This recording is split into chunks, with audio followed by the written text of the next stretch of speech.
Hello soldiers, this is Ghost45. I'm back again with another reaction video, and this is Kratos versus Asura. God of War versus Asura Wrath. I don't know if I'm pronouncing the name right, but yeah. So this is 100% new to me, so hopefully I don't get copyrighted. I'm gonna try my best not to, ruin the moment of, well, I'm already fucking things up. I'm tired. I've been through a lot for the past week, and let's get this video started. Hopefully you guys will enjoy this video.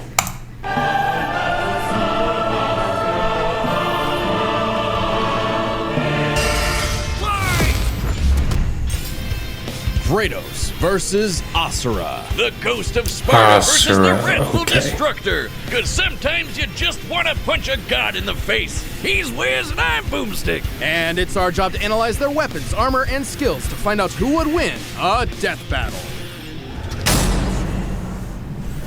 In the beginning, the Primordials waged war across existence. A series of cosmic clashes that birthed the universe. Boom!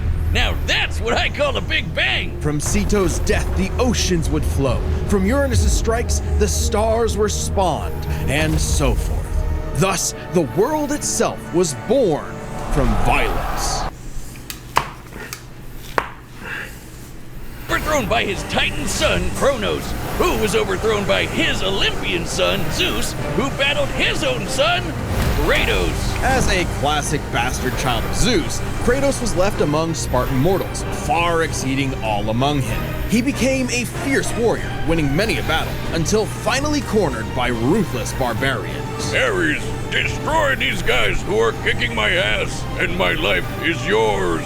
A deal was made, and Kratos was joined at the bone with the Blades of Chaos, a set of chain swords and basically a badass whirlwind of flame and steel. But Ares had a scheme.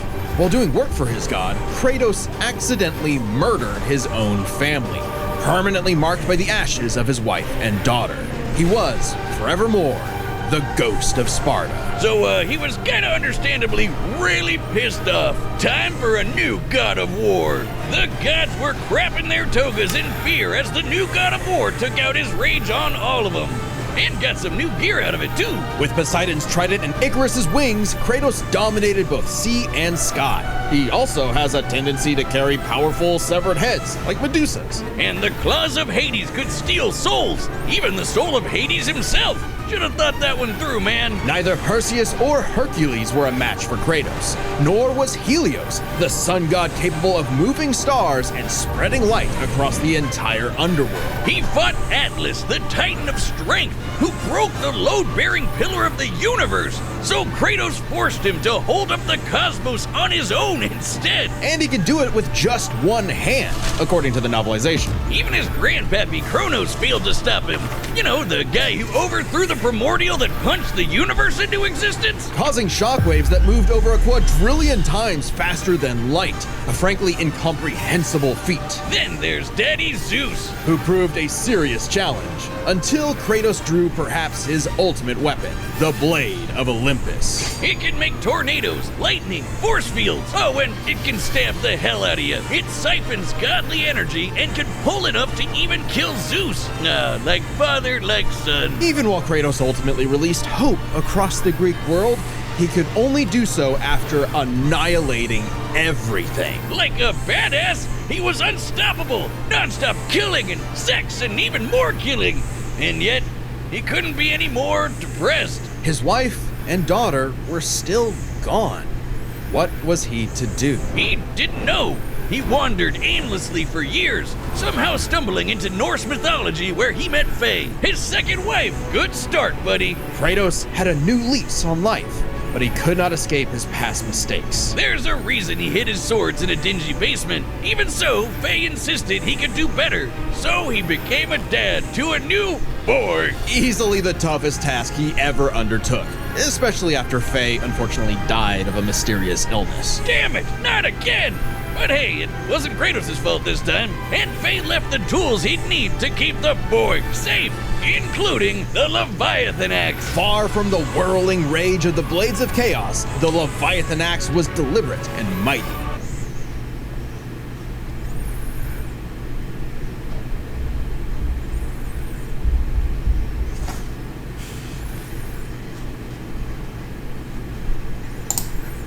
Said to rival Mjolnir itself. Thor wishes Mjolnir was as cool as this axe. It's imbued with ice magic and a poison even the gods fear. It can be summoned to Kratos' hand from a distance, and it even shatters souls. To be honest, I never played the new God of War game.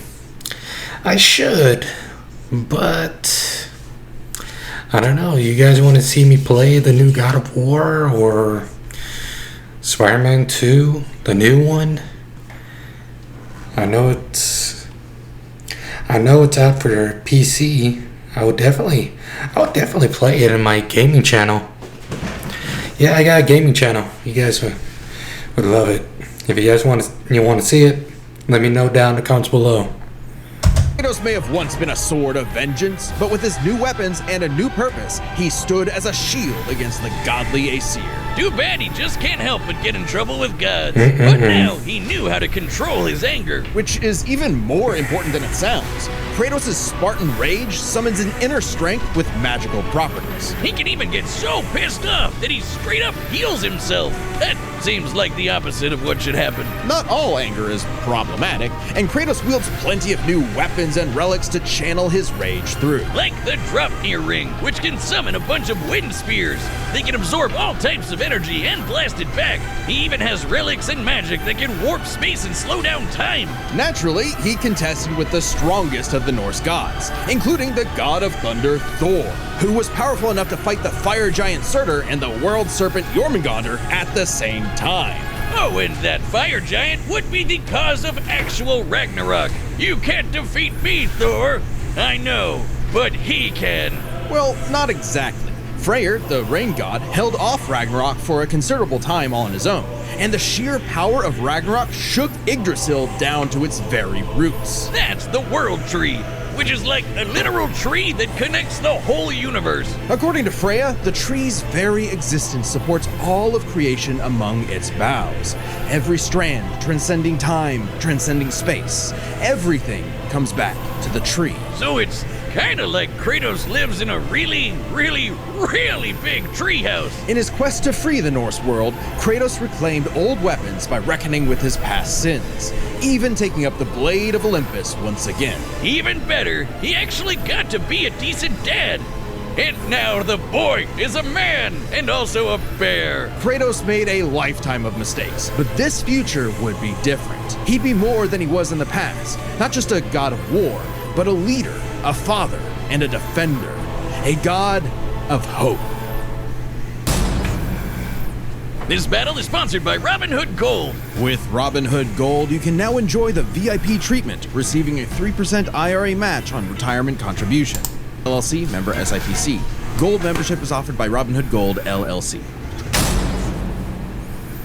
Long ago, a demigod fell from the heavens, only to rise from the depths of Naraka after 12,000 years. After 12,000 years, he's free to punch everything dumb enough to get in his way. He was the demigod of wrath, Asura. Alongside 7 other demigod generals, Asura served as defender of humanity against the impure Goma, dark spirit monsters infesting the world. And the demigods battled the Goma by wielding a mystic energy formed from human prayer, mantra. By advancing technology with mantra, the Guardian Generals became essentially hyper-powerful mystic cyborgs. They could each harness mantra through a different emotional affinity. For August, it was greed. For Yasha, it was melancholy. I'll give you one chance to guess what Asura's is. By tapping into his wrath, Asura can take many forms for battle. like the six-armed Vajra, a state powerful enough to subdue the embodiment of the planet's will and the source of the Goma, Vlitra. But he wasn't angry enough to put Goma Vlitra down for good. At least not yet. Of course, since he's literally powered by wrath, no enemy of Asura's would be stupid enough to do something that would make him even more mad, right? Right? Funny you should say that. God damn it. First off, Asura is not some one-dimensional anger machine. In myth, the Asuras were powerful and aggressive beings, sure, but not inherently evil, just like Asura himself. He's a warrior, but also a husband with a daughter, Mithra. And Mithra has the unique power to supercharge mantra energy, Which gave Asura's prideful commander, Deus, an idea. If he could weaponize Mithra, literally wiring her up to a super weapon, the Guardian Generals could maybe finally end Goma Vlitra for good. Well, obviously Asura wasn't gonna go along with that. So Deus framed Asura for killing the Emperor, murdered his wife, kidnapped Mithra, and then just straight up killed him. What a dick. But true to his nature, Asura was literally too angry to die. So long as a single part of his body remains and can possess mantra, he can climb back out of Naraka, a sort of limbo underworld between life and death. Thanks to some coaxing from a strange golden spider, he did just that, with an all-new purpose in mind. Make the gods pay! Oh yeah, they're calling themselves gods now. Turns out they're all assholes who started sacrificing thousands of innocent people to try to power up. So Asura got really pissed off. And through his rage, Asura's power exploded, rising enough to throw giants like ragdolls, shatter whole moons, and destroy a fellow deity, Wyzen. Who could dwarf the planet and wreck it with just a finger. Look at this! Asura is so powerful, his soul cannot be manipulated by the Goma or the deities. He can propel himself with mantra to fly, harden his fist to break steel, fire explosive energy blasts. And headbutt you so hard you wish you could die even faster. The dude literally stockpiles anger into a burst of energy that can one-shot even the toughest of foes. And when he goes unlimited mode, he can rapid fire those super attacks without overheating. Asura's vengeance quest wasn't all shouting and explosions though. I mean, it was a lot of that, but he also tried to protect people from the gods, including a girl who very much reminded him of his own daughter. Yeah, Asura's the kind of guy who wants to be a great dad, but all he knows how to do is punch anything that upsets his kid, like that one dad that knocks out a ref at a Little League game. And then the gods killed that girl too, along with her whole village, sparking Asura to unleash his berserker aura. You know how the gods were sacrificing thousands of people to power up? Well, Asura got so freaking angry, he built up enough mantra to match them, even though they've been building up energy for thousands of years. Seriously, guys, you're pissing off the guy who literally gets more powerful the angrier he gets. What did you think was gonna happen? Yet even in berserker mode, Asura never lost total control. Berserker Asura adds even more extra arms, and they're big and glowy now. The man can launch so much angry mantra he wiped out the god's whole space fleet in seconds. Asura's anger raised to levels so high even he couldn't contain it, scorching him into his wrath form. Even though it hurts Asura while he's in it, this form is still perfect for absolutely shit-stomping a snobby demigod's face in. It's okay though, his brother-in-law punched the edge out of him. Yasha saw the error of the deity's senseless sacrifices and teamed up with Asura for a coup against Deus. Awesome, they're bros again! Just in time for Asura to hit his former boss with so much mantra that he burst, then dive into the planet's core to obtain power equal to 1,000 arms! His mantra form, finally, a power capable of killing Vlitra in a big planet-busting blast! Deus was defeated and Gaia was saved, yet Asura's wrath hadn't been quelled. Hydro drop! It turns out that spider that guided him was actually Chakravartin, the creator of mantra and the entire universe. And everyone's suffering was part of his plan to make Asura his heir. Chakra kidnapped Mithra, because of course he did, and tested Asura in the form of a massive golden Buddha statue. Check out the size of it! That thing can literally hold a galaxy in its palm. Naturally, Asura and the statue threw hands. Enter the mantra reactor. Capable of holding 7 trillion souls, Asura instead used it as a vessel for a far greater power. His own unfiltered rage. At last, Asura could show the world his real colors. Everyone from the humans to the 7 deities to Chakravartin saw Asura's anger as a weapon, a sword for tyranny, when that was never who he was. His rage was really a shield to protect humanity, and most of all, his daughter. A shield larger than a planet!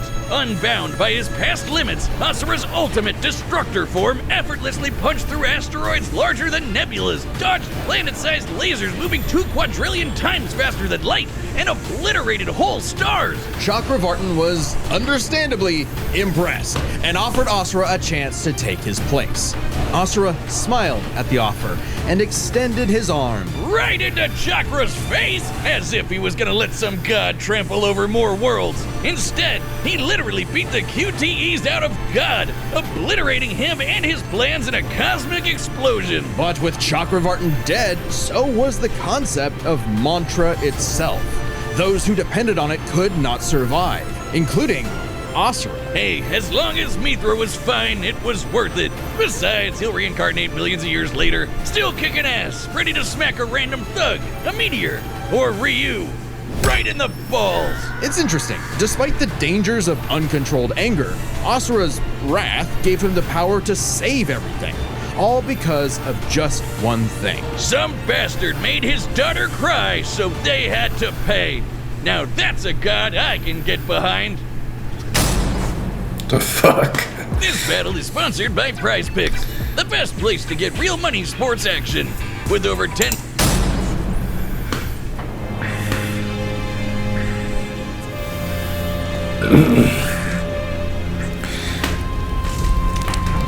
Yeah, I'm sorry that I kind of skipped that because it's the boring part. I like the fighting. Let's get to the fighting. Yahoo!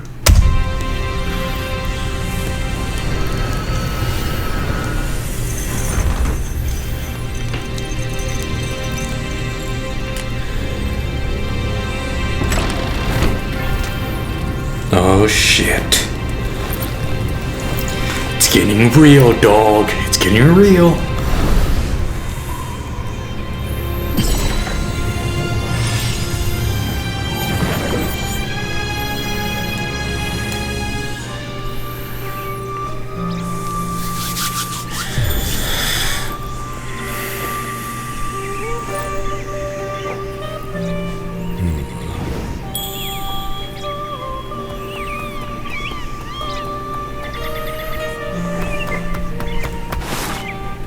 It's true then. The god of war is on Gaia.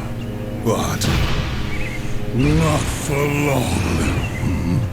You do not want this fight. Run!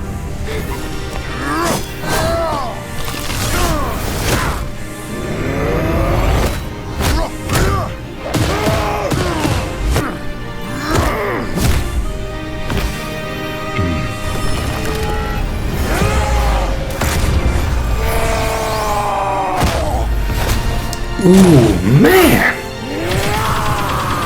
Come on, Kratos. Come on.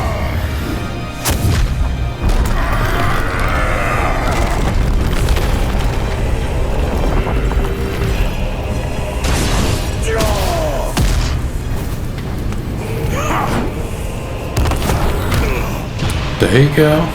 There you go, man.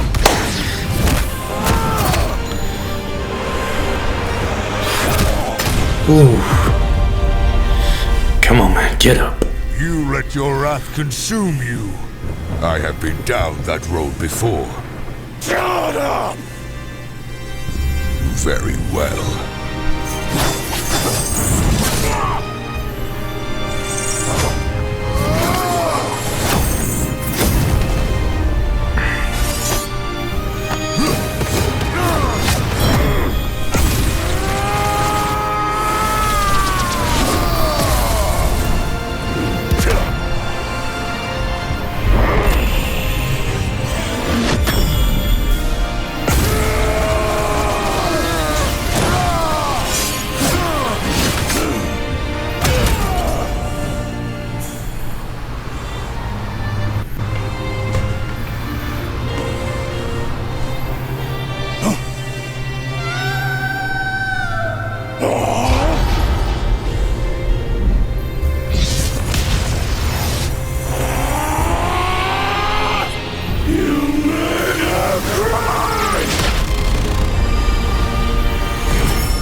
There you go, Kratos. This is not my end!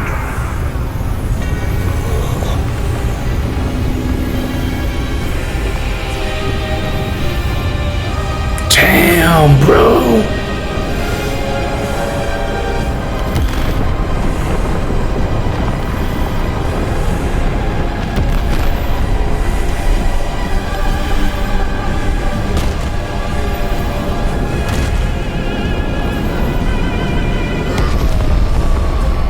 Did he just smirk? What the hell?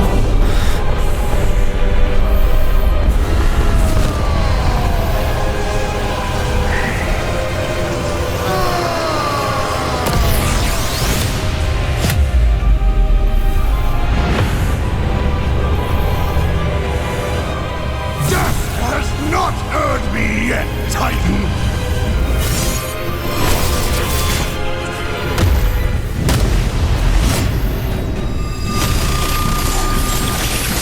But you deserve a worthy end!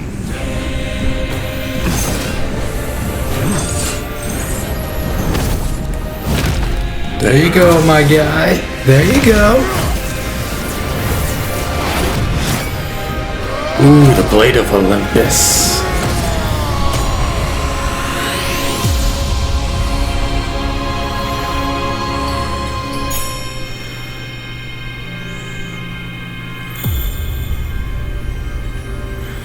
So who won?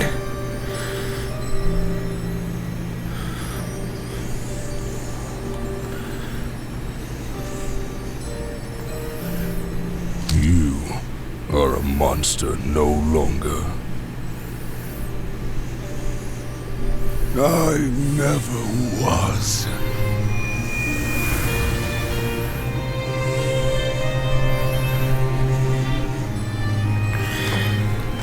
Yes.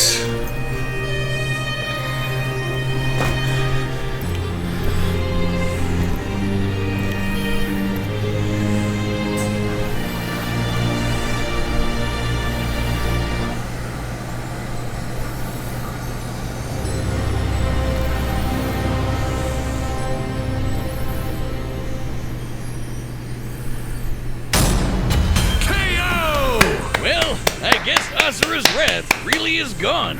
But are we sure this is how it'd go? Even though Asura can blow up stars? Asura had some amazing displays of apocalyptic destruction, but the full scope of their speed, experience, versatility, and power sheds a surprising light. At first glance, speed seems like a shoo-in for Asura. Kratos is quick, but he never dodged a universe-crossing laser. That doesn't mean he couldn't. Remember, as usual, we look at these characters at their peak, free from gameplay restrictions. Yeah, we're looking at everything in canon, and Kratos fought and killed Helios, the sun god. From the moment he's introduced, Helios is emphasized to be immensely powerful. Without Helios, darkness would shroud everything. His light was fast enough to illuminate the entire underworld while Kratos sailed through it, taking a few hours at most. So, kinda hard to quantify, but that's consistent with the shockwaves the primordials caused that spawned the universe. Arguments could be made for which is faster, the primordial shockwaves or Chakravartin's intergalactic lasers. Since it's so close, it's safest to assume their speeds are generally even. But what does speed matter if you don't know how to use it? Let's cover experience. Asura lived across centuries, obviously a lot longer than Kratos. And while Kratos eventually learned to control his rage, Asura pretty much always had that control. So Asura easily takes experience. But when it comes to versatility, he couldn't match all the weapons and abilities Kratos had. Sure, Asura's quite skilled and a monster at martial arts, but his fighting style mostly relies on one thing. A whole lot of punching. Kratos' weapons, magic, runes, relics, and even his rage gave him far more options in combat, slowing down time, healing injuries, and most importantly, multiple weapons that could drain a variety of energies, like mantra. Yeah, when Asura loses all his mantra energy, that's it for him. So the Dropnir spears and the Blade of Olympus gave Kratos exactly what he needed. Versatility, and multiple ways to finish this for good before Asura just comes crawling back out of the underworld. If he could. Asura's resurrections take years or whole centuries. days at best. But all this assumes Kratos could match Asura's crazy strength. All roads lead to power, which should go to Asura, right? Look at what he can do! If this came down to who made the bigger kaboom, he'd kick Kratos' ass in 2 seconds. But a closer examination of their feats reveals the truth.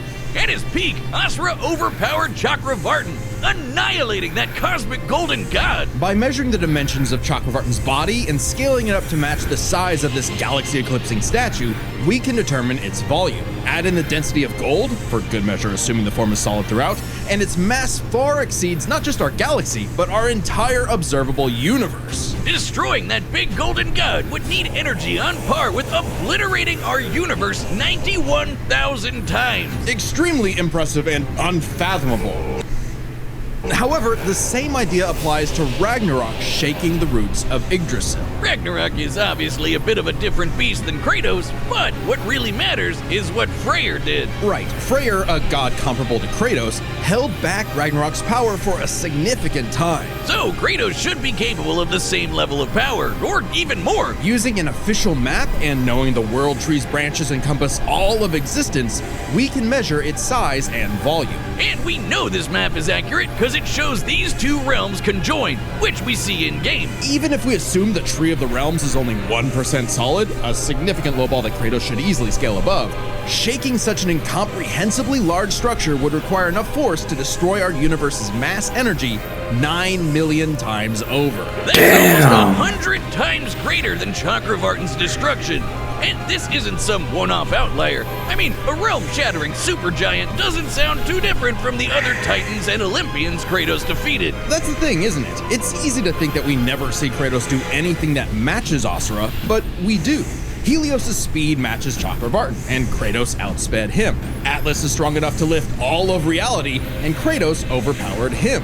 Kronos defeated the creator of the universe in a one-on-one fight, same as Asura, and Kratos killed Kronos. Add in the clear numerical comparison of Chakravartin, Ragnarok, and Yggdrasil, and Kratos takes the edge in power. But hey, Capcom, if you give us Asura's Wrath too, we'll try this again. That'd be pretty awesome. Asura's The Sun Rises. The god of wrath was Kratos. The winner is Kratos.